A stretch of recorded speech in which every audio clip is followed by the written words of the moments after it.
आपलं सरकार असूनही शिक्षकांचा प्रश्न सोडवता आला नसल्याची खंत माजी महसूल मंत्री एकनाथ खडसे यांनी व्यक्त केली आहे। शिक्षकांवर शिक्षणाऐवजी इतर कामांचा भार अधिक असून तो काढून घ्यावा अशी मागणी गेल्या अनेक वर्षांपासूनची आहे, असंही खडसे यांनी स्पष्ट केलंय। जळगावमध्ये शिक्षक दिनानिमित्त आयोजित आदर्श शिक्षक पुरस्कार सोहळ्यामध्ये खडसे बोलत होते। शिक्षकांकडून शालेय पोषण आहार वाटप काढून एखाद्या एजन्सीला द्यावी अशी मागणीही शिक्षण मंत्री विनोद तावडेंकडे करणार असल्याचं खडसे यांनी म्हटलंय। या कार्यक्रमासाठी जलसंपदा मंत्री गिरीश महाजन, कृषी मंत्री पांडुरंग फुंडकर, राज्यमंत्री गुलाबराव पाटील यांनाही आमंत्रित केलं होतं। मात्र तिन्ही नेत्यांनी या कार्यक्रमाकडे पाठ फिरवली। माझे पण सरकारकडे नेहमीच मागणे आम्ही आले जनगणना आले शिक्षकांना बघा, इकडे काही पाण्याचं आहे का शिक्षकांना, आरोग्याचे असेल शिक्षक त्याच्यामध्ये, कोंबड्या मोजायच्या शिक्षक, डुक्कर मोजायचं शिक्षक, प्राणी मोजायचे शिक्षक आहे की नाही। या संदर्भात शिक्षणाचा भार कमी केला पाहिजे आणि शिक्षणाकडे अधिक लक्ष देता आलं पाहिजे। महाराष्ट्रातले 29 शिक्षकांना शिक्षण क्षेत्रातल्या उत्तम कामगिरीसाठी राष्ट्रपती प्रणव मुखर्जींच्या हस्ते राष्ट्रीय शिक्षक पुरस्कार प्रदान करण्यात आला। शिक्षण पद्धतीमध्ये क्रीडा, अंधश्रद्धा निर्मूलन आणि कौशल्य विकासावर भर देणं गरजेचं असल्याची भावना पुरस्कार प्राप्त शिक्षकांनी व्यक्त केली। शिक्षक दिनी आदर्श शिक्षकांचा पुरस्कार सोहळा सुरू असताना विना अनुदानित शाळांच्या शिक्षकांनी एक आगळावेगळा निषेध नोंदवला। गणपती बाप्पाचे मुखवटे घालून आणि काळ्या फिती लावून या शिक्षकांनी प्रलंबित मागण्यांसाठी निषेध नोंदवला। किमान आता गणपतीचे आगमन झालंय, बाप्पा राजकारण्यांना त्यांच्या आश्वासनांची आठवण करून देऊ, इतकीच प्रार्थना यावेळी शिक्षकांनी केली।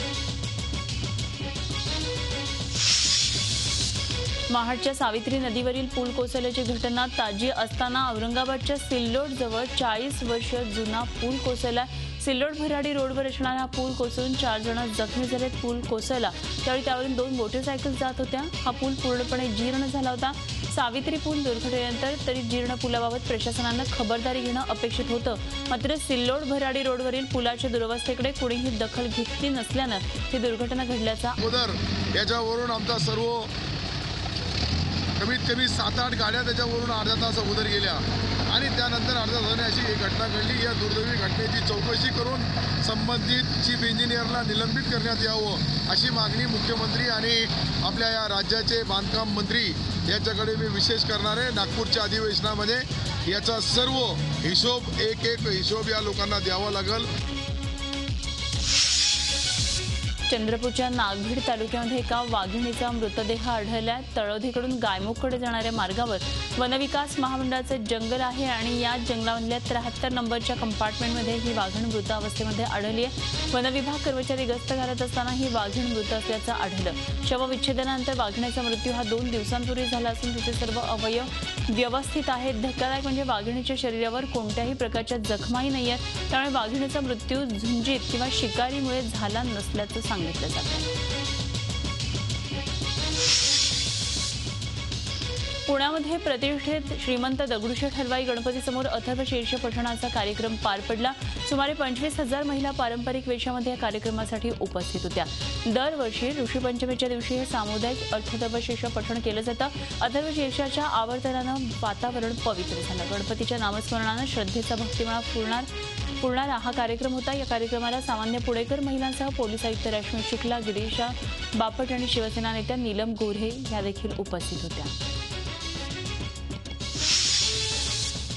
म्हाडाकडून पुणेकरांना गणेशोत्सवाची एक अनोखी भेट मिळाली। म्हाडानं तब्बल 2,500 घरांची जाहिरात गणेश चतुर्थीचं औचित्य साधून प्रसिद्ध केली आहे। पुणे विभागातल्या म्हाडाची आतापर्यंतची ही सर्वात मोठी घरांची लॉटरी ठरतीये।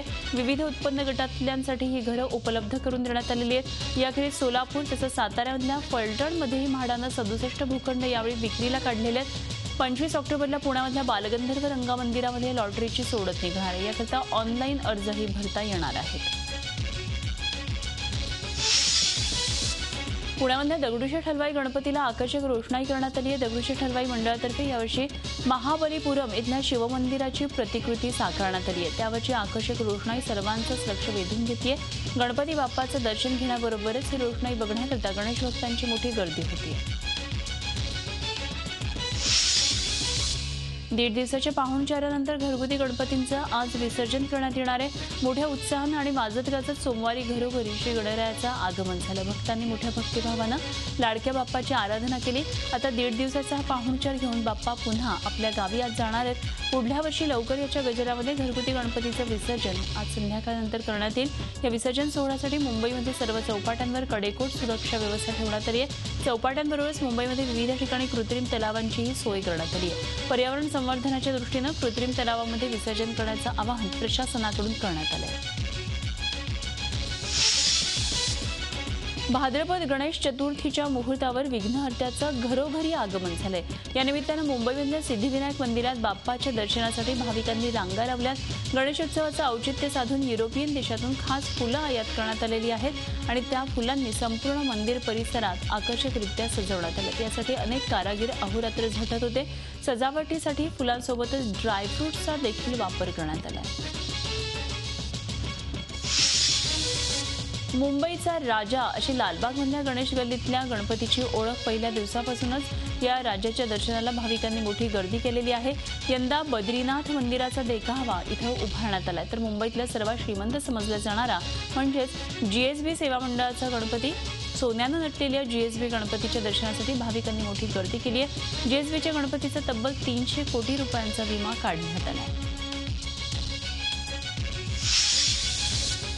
मुख्यमंत्री देवेंद्र फडणवीस यांच्या वर्षा या शासकीय निवासस्थानावर गणरायाचं मोठ्या उत्साहात आगमन झालं.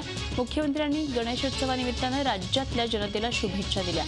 तसंच राज्यात सुख, शांती आणि समृद्धीसाठी गणरायाला साकडं घातलं.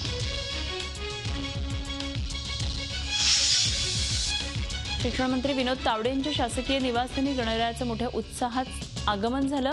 तावडेंनी सपत्नीक मनोभावे पूजा करून गणरायाची स्थापना केली.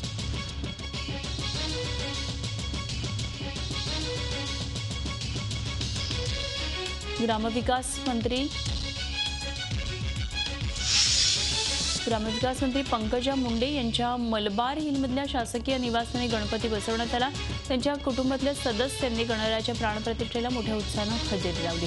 राज्यात शांतता नांदू दे अशी मागणीही पंकजा मुंडेंनी गणरायाकडे केली. वैद्यकीय शिक्षण मंत्री गिरीश महाजन यांच्या मुंबईतल्या शिवनेरी या निवासस्थानी गणेशाची प्रतिष्ठापना करण्यात आली. वैद्यकीय शिक्षण विभागातर्फे सध्या अवयवदानाची मोहीम जोरात राबवण्यात येते आणि हाच धागा पकडून दान करता येऊ शकणाऱ्या 8 अवयवांपासून हा गणपती साकारण्यात आलेला आहे.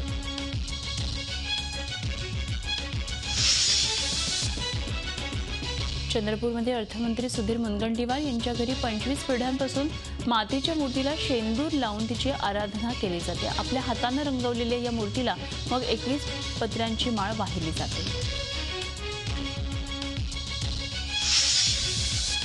केंद्रीय मंत्री नितीन गडकरी यांच्या नागपुरातल्या गडकरी वाड्यात गणरायाची प्रतिष्ठापना करण्यात आली. गडकरींच्या घरी वाजत गाजत गणरायाचं आगमन झालं. गडकरींनी गणरायाची सपत्नीक पूजा केली. त्यानंतर देशाच्या कल्याणासाठी आशीर्वादही मागितले. भ्रष्टाचारमुक्त भारत हो तसंच विदर्भाच्या कल्याणासाठी त्यांनी गणरायाकडे प्रार्थना केली. काँग्रेस नेते नारायण राणे यांच्या घरी बाप्पाचं थाटामाटात स्वागत झालं. नातवाची इच्छा म्हणून राणेंनी मुंबईतल्या घरी गणपतीची स्थापना करण्यास सुरुवात केली. यंदाचं त्यांचं हे दुसरं वर्ष आहे.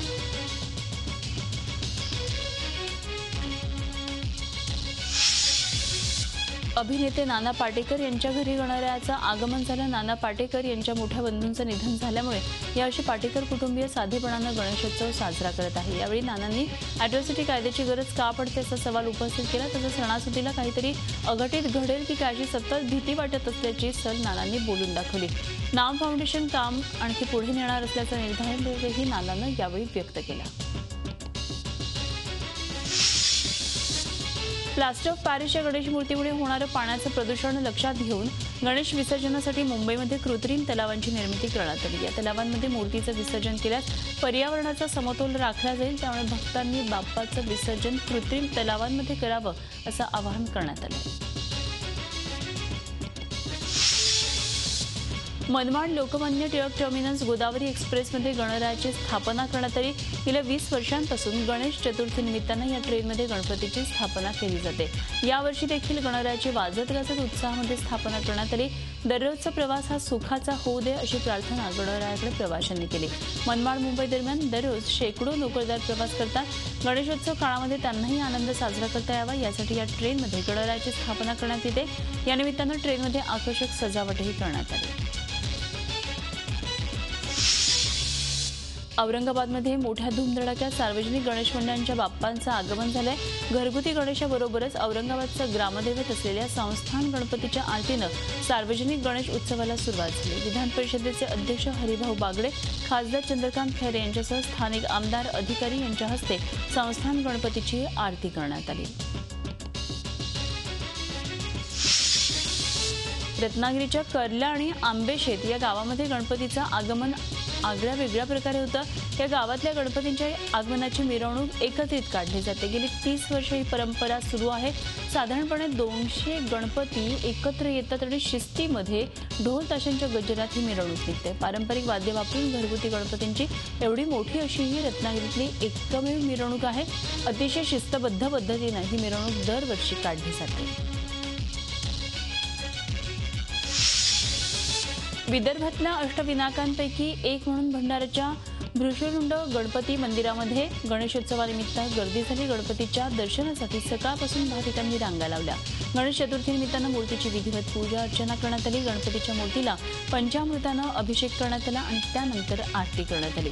गणेशोत्सवानिमित्तानं या मंदिराला आकर्षक सजावट करण्यात आली आहे. हा वृषुंड गणपती नवसाला पावतो अशी भाविकांची श्रद्धा आहे. भंडारा शहरातल्या मेंढा परिसरात हे गणपतीचं मंदिर आहे. गणेश चतुर्थीनिमित्तानं विदर्भातले अनेक भाविक या मंदिरामध्ये गणपतीचं दर्शन घेण्यासाठी येतात. जळगाव जिल्ह्यातल्या लाडक्या गणरायाचं आगमन मोठ्या उत्सवात करण्यात आलं. जळगाव पालिकेचा गणपती हा जिल्ह्यातल्या मानाचा पहिला गणपती मानला जातो. महापौर नितीन लड्ढा, उपमहापौर ललित कोल्हे यांनी पूजा करून पालिकेच्या आवारात बाप्पाची प्राणप्रतिष्ठा केली. यावेळी वाजत गाजत बाप्पाचं स्वागत करण्यात आलं. महापौर, उपमहापौर, नगरसेवक, अधिकारी आणि कर्मचाऱ्यांनी ठेका धरत लाडक्या बाप्पाचं स्वागत केलं. जळगाव जिल्ह्यामध्ये 3000हून अधिक लहान मोठे गणेश मंडळ आहेत. पोलिसांनी कायदा सुव्यवस्था राखण्यासाठी पोलीस बंदोबस्तामध्ये वाढ केली. पाटण तालुक्यामधल्या पापर्डे गावामध्ये मोठ्या उत्साहामध्ये गणेशोत्सव साजरा केला जातो. गावातले सर्व नागरिक एकत्र येतात आणि 20 वर्षांपासून एक गाव एक गणपती संकल्पना राबवत आहेत. टाळ मृदुंगाच्या गजरात, सनईच्या सुरात गणपती बाप्पांची प्रतिष्ठापना करण्यात आली. त्यावेळी पायी दिंडीही काढण्यात आली. गावामध्ये मोठं रिंगण पार पडलं. यामध्ये अबालवृद्धांचा, तरुण वर्गाचा सहभाग मोठा होता. हरी नावाच्या गजरात डोक्यावर तुळस घेऊन महिला यामध्ये सहभागी झाल्या होत्या. साताऱ्याच्या कोरेगाव तालुक्यामधल्या श्री क्षेत्र सोळशी गावच्या गणेशोत्सवाला एक मोठी शेकडो वर्षांची परंपरा आहे. सोळशी गावाच्या चारही बाजूंनी एकूण 16 शिवलिंग आहेत. हे पूर्ण गाव शाकाहारी आहे. गावातील प्रत्येक घरामध्ये मातीच्या गणपतीची प्रतिष्ठापना केली जाते. गावातील सोनाराकडून ही मूर्ती बसवली जाते. गेल्या अनेक वर्षांपासून सोळशी हे गाव पर्यावरणपूरक गणेशोत्सव साजरा करतं. गावातले नागरिक इतरांनाही इको फ्रेंडली गणेशोत्सव साजरा करण्यासाठी आवाहन करत आहेत. गणेशोत्सवाला कोणतीही बंधनं नाहीत. प्रत्येकजण मोठ्या उत्साहानं बाप्पाचा हा उत्सव साजरा करतो. तृतीय पंथीयांनीही बदलापूरमध्ये श्री गणेशाची प्रतिष्ठापना केली. तृतीय पंथीयांच्या गणेशोत्सवाला गेल्या 20 वर्षांची परंपरा आहे. श्रीदेवी आणि स्वाती या तृतीय पंथीयांनी पुढाकार घेऊन या उत्सवाला सुरुवात केली आहे. मोठ्या उत्साहात आणि भक्तिभावामध्ये तृतीय पंथीयांकडून 1.5 दिवस गणरायाची आराधना करण्यात आली. मुंबई आणि ठाण्यातल्या अनेक तृतीयपंथी या उत्सवामध्ये सहभागी होतात. बुलढाणा जिल्ह्यातल्या मेहकर तालुक्यात बदनापूरमध्ये 3 दिवसांपासून बेपत्ता महिलेचा मृतदेह 10 महिन्याच्या चिमुरडीच्या मृतदेहासह विहिरीमध्ये आढळलाय. संगीता गाडे असे या मृत महिलेचं नाव आहे. 5 वर्षांपूर्वी रवींद्र गाडेशी तिचा विवाह झाला. पहिली मुलगी झाल्यानंतर वंशाच्या दिव्यासाठी सासरच्या मंडळींकडून संगीताचा छळ केल्याचा आरोप तिच्या नातेवाईकांनी केला. त्यामध्ये दुसरी मुलगीच झाल्यानं सासरच्या मंडळींनी संगीताला चटके देणं, घराबाहेर काढणं अशा प्रकारचे अत्याचार केल्याचा आरोप त्यांनी केला. 3 दिवसांपूर्वी संगीता 10 महिन्याच्या मुलीसह घर सोडून गेल्याची तक्रार सासरच्या मंडळींनी पोलिसांमध्ये केली होती. मात्र त्याच दरम्यान तिचा मुलीसह मृतदेह विहिरीमध्ये आढळल्यानं ही हत्या की आत्महत्याचं गूढ वाढलं आहे. ब्रिटनचे पंतप्रधान झाल्यानंतर प्रथमच थेरेसा मे यांची पंतप्रधान नरेंद्र मोदी यांनी भेट घेतली. चीनमधल्या हांगझाऊ शहरामध्ये G20 परिषदेनिमित्तानं ही द्विपक्षीय भेट झाली. यूकेच्या नव्या व्हिसा धोरणाचा अल्पकाळासाठी ब्रिटनमध्ये जाऊ इच्छिणाऱ्या भारतीय नोकरदारांना फटका बसत असल्याचं मोदींनी यावेळी निदर्शनास आणून दिलं. तसंच आगामी काळात संरक्षण सहकार्य अधिक वाढवण्यावरही मोदी आणि मे यांच्यामध्ये चर्चा झाल्याचं परराष्ट्र मंत्रालयाचे प्रवक्ता विकास स्वरूप यांनी सांगितलं. मेक इन इंडिया मोहिमेमध्ये ब्रिटिश कंपन्यांना सहभागी करून घेण्यास आपण उत्सुक असल्याचं पंतप्रधानांनी मे यांना सांगितलं. The two leaders reviewed the overall direction of the relationship, which they both assess as being very positive. It's a strategic partnership that we have with France. Our partnership now covers diverse areas from defense to space to people-to-people contacts, academic collaboration, science and technology collaboration. Climate change was an important issue that was discussed. President Hollande was the chair of the COP21 meeting, and in that context they discussed further steps. They also reviewed political, economic, security and defense cooperation. काश्मीरमध्ये शांतता प्रस्थापित व्हावी यासाठी केंद्रीय गृहमंत्र्यांच्या नेतृत्वाखाली गेलेलं सर्वपक्षीय शिष्टमंडळ हात हलवत परतले. हुर्रियत नेत्यांनी यातल्या काही खासदारांच्या तोंडावर दरवाजा बंद केल्यामुळे हे शिष्टमंडळ तोंडघशी पडल्याची चर्चा रंगली असताना राजनाथ सिंग यांना मात्र हा दौरा फसल्याचं मान्य नाहीये. श्रीनगर आणि जम्मूमध्ये आपण अनेकांची चर्चा केली आणि यामधून काश्मीर प्रश्न सुटण्यासाठी मदत होईल असं ते म्हणाले. काँग्रेस, डाव्यांसह विरोधी पक्षांनी काहीशी अशीच भूमिका मांडली आहे. आता दौरा आटोपल्यानंतर दिल्लीमध्ये पुन्हा एकदा सर्वपक्षीय बैठक होईल आणि त्यामध्ये पुढल्या पावलांची चर्चा केली जाईल असं सांगण्यात येतं.